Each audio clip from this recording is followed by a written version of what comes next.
Hello guys, welcome to my channel where stories filled with revenge, moral lessons and love are told. Don't forget to like this video, share it with your friends, and subscribe for more powerful stories that will keep you glued. When I think back to where it all began, I can still feel the raw excitement that used to run through my veins. I was just a young programmer with endless nights of caffeine and code when I met Victor. He was smooth, confident, and ambitious, the kind of man who could walk into any boardroom and have everyone hanging on to his words. He wasn't just charming. He had vision, and together we dreamed of building something that could change the world. NextScore Solutions was born out of our tiny apartment in downtown Atlanta. I wrote lines of code while he pitched investors and clients, and little by little we built our empire. At first, it felt like magic the way our skills complemented each other. I was the brains behind the system's security architecture, and he was the strategist who made sure people paid attention. The long nights turned into early mornings, and we kept pushing. We didn't have money for fancy offices in the beginning, so our kitchen table doubled as our command center. I remember debugging software with a plate of cold noodles beside me while Victor rehearsed presentations in the corner. When we landed our first corporate contract, I cried with joy. It wasn't just business, it was love fueling ambition. Love that we thought was unshakable. NextScore became more than just a company. It was the child we had created together, a living testament to our unity. I believed Victor and I were invincible, two halves of a whole, building something greater than ourselves. But success changes people. As NextScore grew, we moved into gleaming offices on the 12th floor of a glass tower, the kind I used to stare at with awe when I was still a student. Victor thrived in that world. He loved the spotlight, the interviews, the recognition. People called him the genius CEO, and slowly I noticed the way my name started to disappear from the narrative. I didn't care at first. After all, I wasn't one for attention, but there were nights I sat alone in my office, staring at press releases that praised his vision while ignoring the code that held everything together. The silence of those nights weighed heavily on me. The first crack in our foundation came in the form of Tasha.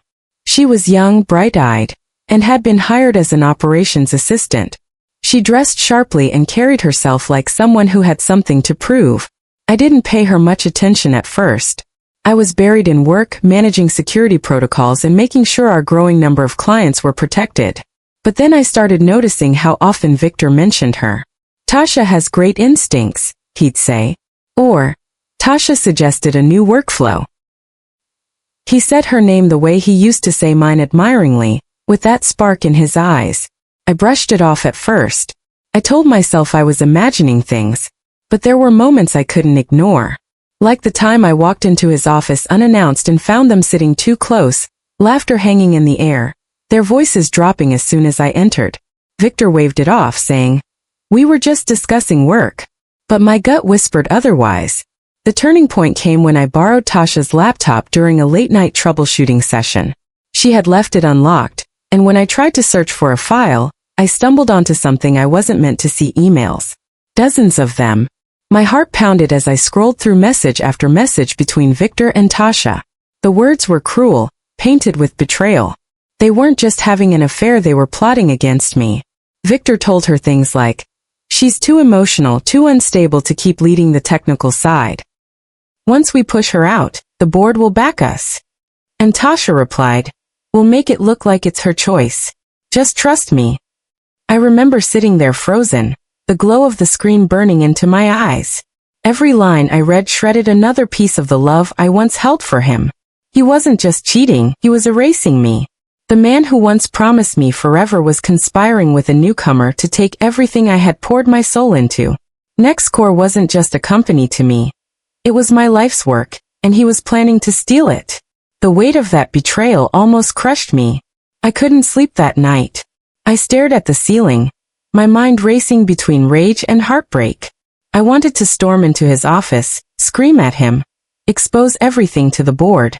But then I thought of the emails. I thought of how careful he had been to frame me as unstable.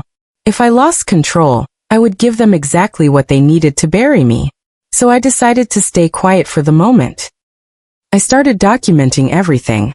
I copied the emails and stored them in hidden drives only I could access.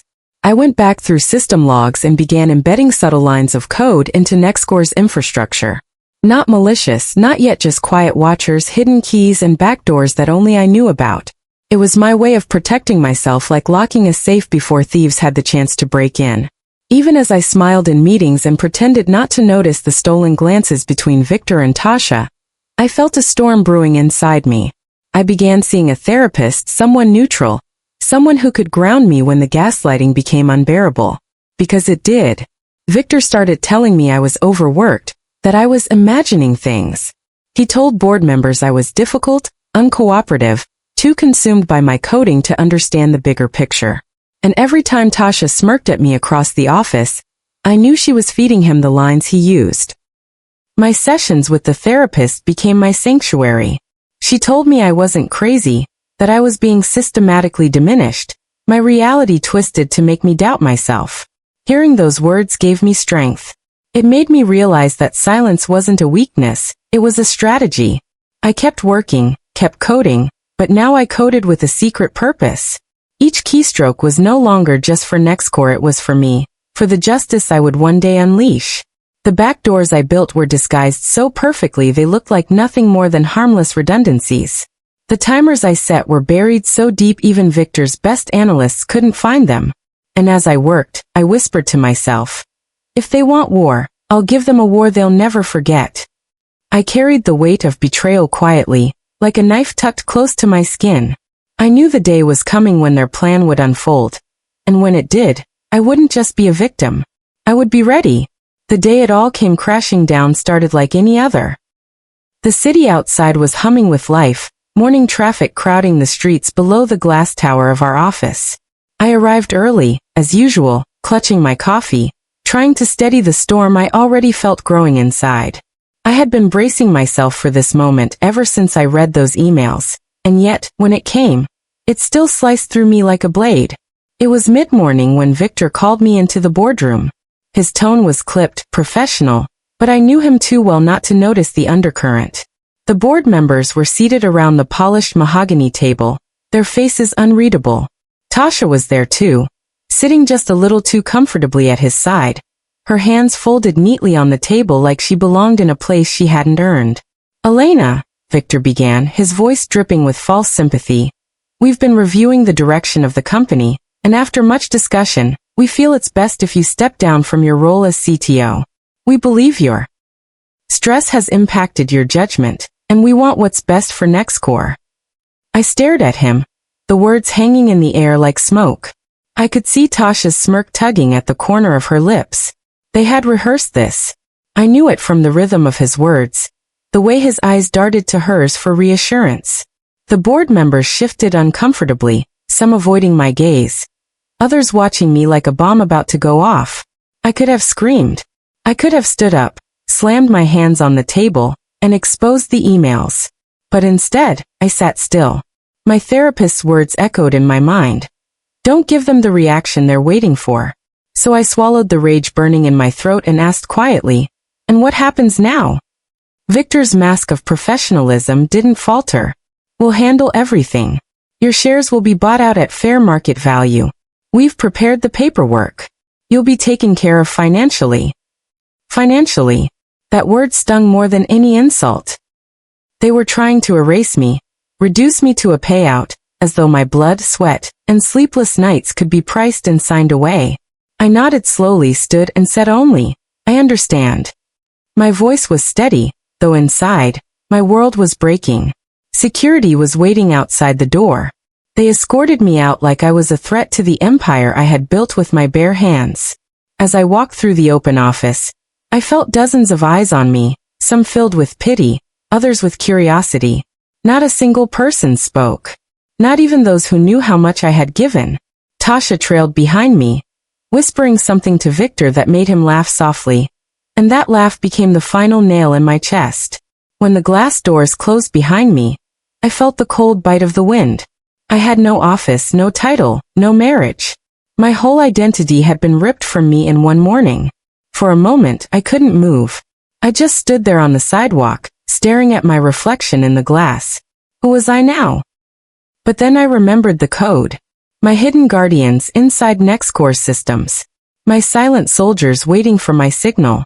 I had prepared for this moment, And while they thought they had destroyed me, I had already set the wheels of their destruction in motion.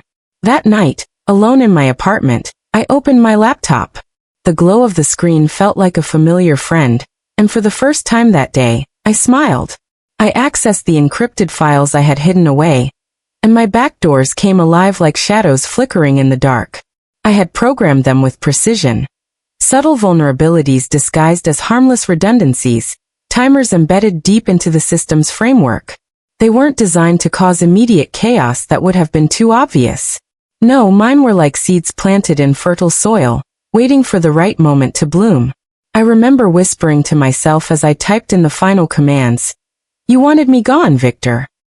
Let's see how well you run NextScore without the one person who kept it safe." My hands trembled as I pressed enter, and with that, the countdown began. The vulnerabilities would awaken within hours, triggered by the daily automated system updates. I didn't sleep. I sat by the window, staring at the city lights, my mind a storm of emotions. Fear, yes, but also anticipation. For once, I didn't feel powerless. I felt like the hunter, waiting in silence while the prey wandered closer to the trap. The next morning, the news hit like wildfire. NextScore's clients were reporting massive system failures. Security breaches spread across networks, their data leaking like water through a sieve. Within minutes, panic spread. Contracts were being canceled. Calls flooded the office. I watched from my apartment as headlines lit up my phone. NextScore's $8 million platform crumbles in cyber attack. I could almost picture Victor's face as everything unraveled. I imagined him pacing, yelling at his staff, demanding answers no one could give. Because the truth was, no one understood the system like I did. Without me, NextScore was a fortress without a foundation, a castle built on sand. And then came the investigation. When hackers exploited the vulnerabilities, the FBI was alerted. NextScore's name was suddenly smeared with suspicion. Investors fleeing faster than rats from a sinking ship. I watched it all unfold like a play I had written myself. The same board members who had sat in silence while I was thrown out were now scrambling, their empire collapsing beneath them. But even as I relished in their downfall, I refused to let bitterness consume me. Instead, I focused on myself. I started taking freelance projects, consulting for companies that needed real security. My reputation as a coding genius traveled fast, and soon I had clients lined up. The money began to flow again, but more importantly, so did my confidence. For the first time in years, I wasn't living in Victor's shadow. I was standing in my own light. Days turned into weeks, and the calls started coming not just from colleagues who regretted staying silent, but from Victor himself. At first, I ignored him. But then one night, my phone buzzed with a message that made me pause. "Elena, please. NextScore is dying. I need you back. I'll give you control. Just help me fix this." I stared at the message for a long time, a slow smile curling across my lips. The man who had thrown me out like I was nothing was now begging for my return.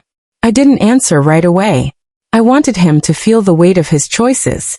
Because I wasn't just going to walk back into NextScore as a savior.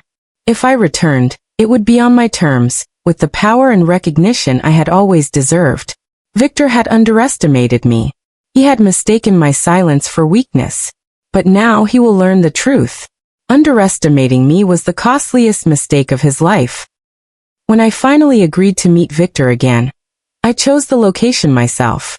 Not his office, not some corporate boardroom where he could puff out his chest and play the role of the all-powerful CEO. No, I picked a quiet cafe tucked away on the east side of the city. A place far removed from the skyscrapers and their glittering facades. A place where he would have no stage, no audience, just me. He arrived late, which wasn't surprising. Victor always had a way of making people wait, a subtle tactic to remind them that his time was more valuable than theirs.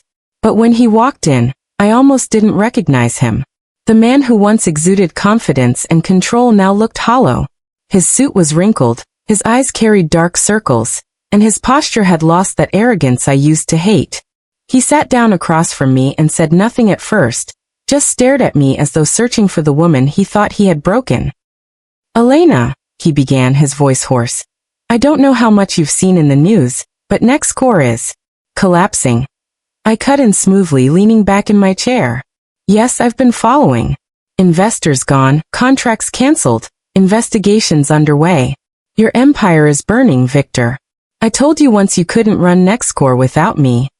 He winced, and for the first time in our marriage, I saw genuine humility in his eyes.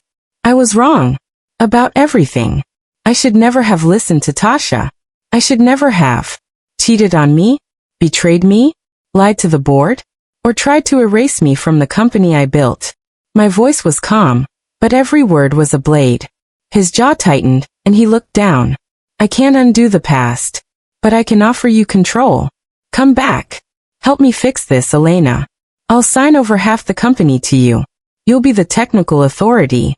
Just please. I studied him for a long moment. 3 years earlier, those words would have made me cry with joy. Now, they only fueled the fire of vindication burning inside me. But this wasn't about gloating. This was about making sure the man who tried to erase me understood that I had survived. And I was stronger than he could ever imagine. Fine, I said finally. But these are my conditions. I come back as CTO with full recognition of my role as co-founder. My name goes back on every press release, every piece of media, every client contract. The board will answer to me on technical matters, not you. And as for Tasha, she's out. Permanently. His head shot up. She's already gone, he admitted quietly. She left the moment things got bad. Said she couldn't tie her future to a sinking ship. I couldn't help but laugh bitterly. Of course she did. That's what happens when you put your faith in someone who never built anything of their own. You thought she was your savior. She was just a passenger on your sinking boat. Victor's silence told me everything. He knew I was right. And in that moment I realized I wasn't returning for him, I was returning for me. NextCore was my creation, my vision. I wasn't going to let it die just because he betrayed me. When I walked back into NextCore's offices weeks later, it wasn't as a disgraced wife escorted by security. It was as a storm reclaiming what was rightfully mine. The board members looked uneasy, some even ashamed. I didn't need their apologies. I needed their respect, and I earned it when I stabilized the systems in a matter of days. The vulnerabilities I had embedded were removed, and I rebuilt the platform stronger, smarter, and more secure than ever before. Clients who had left began to return when they saw my name attached to the project. Investors slowly trickled back, lured not by Victor's hollow promises, but by the woman who had always been the true backbone of NextCore. And as the company regained its footing, I made sure every step was documented, not just the technical progress but the narrative. This time, the world knew the truth. Elena was not just the woman behind the code. She was the heart of NextCore. Victor tried to play nice, but the dynamic had shifted. He no longer had the upper hand. He sat silently in meetings while I outlined solutions, his once booming voice reduced to nods and murmurs. Sometimes I caught him staring at me with something that looked like regret, but I didn't care anymore. Regret didn't erase betrayal. Regret didn't give me back the years he tried to steal. I poured myself into my work, but this time, it was different. I wasn't just coding for NextCore, I was coding for me. For every woman who had been underestimated, sidelined, or gaslit into believing she was less than she truly was. I wanted my story to stand as proof. You can break a heart, but you can't break a genius. Months later, NextCore was not just back, it was thriving beyond what it had ever been under Victor's solo leadership. The platform reached new heights, attracting partnerships that had once seemed impossible. The FBI cleared the company of wrongdoing once I rebuilt the architecture and demonstrated how secure it had become under my watch. And through it all, I remained unshaken. Victor tried once to apologize again, this time in private. "Elena," he said softly in my office, "I don't expect forgiveness, but I hope someday." I stopped him with a raised hand. "This isn't about forgiveness, Victor. This is about recognition. I don't need your guilt, and I don't need your pity. I have what I need for the company, the respect, and the future you thought you could take from me." He nodded slowly, and I saw in his eyes that he finally understood. He hadn't just lost his wife. He had lost his equal, his partner, and the one person who had truly built the empire he claimed as his own. And as I sat there, surrounded by the hum of servers and the glow of monitors, I felt something I hadn't felt in years: peace. I had reclaimed everything they tried to steal. My empire had fallen, yes, but I had risen from the ashes stronger, sharper, and untouchable. Because the truth is, underestimating me wasn't just a mistake. It was the fatal flaw that destroyed an $8 million empire. Moral lesson. Sometimes, betrayal is the fire that forges us into steel. What Victor and Tasha meant for my destruction only became the foundation of my. Teach us hard lessons. I learned that silence can be strength, that patience can be a weapon, and that justice doesn't always come with shouting, it comes with results. To anyone listening who has been underestimated, gaslit, or pushed aside, let my story remind you. Your worth is not defined by who walks away from you or who tries to erase you. Your worth is in the fire you carry, the talents no one can steal, and the resilience that rises even after the deepest betrayals. So never let anyone make you feel smaller than you are. Build your empire, guard your brilliance, and when the time comes, let your success speak louder than any revenge ever could. Thank you so much for listening to my story. If it touched you, please like this video, subscribe to the channel, share it with your friends, and comment below the lessons you've learned. Your story matters too.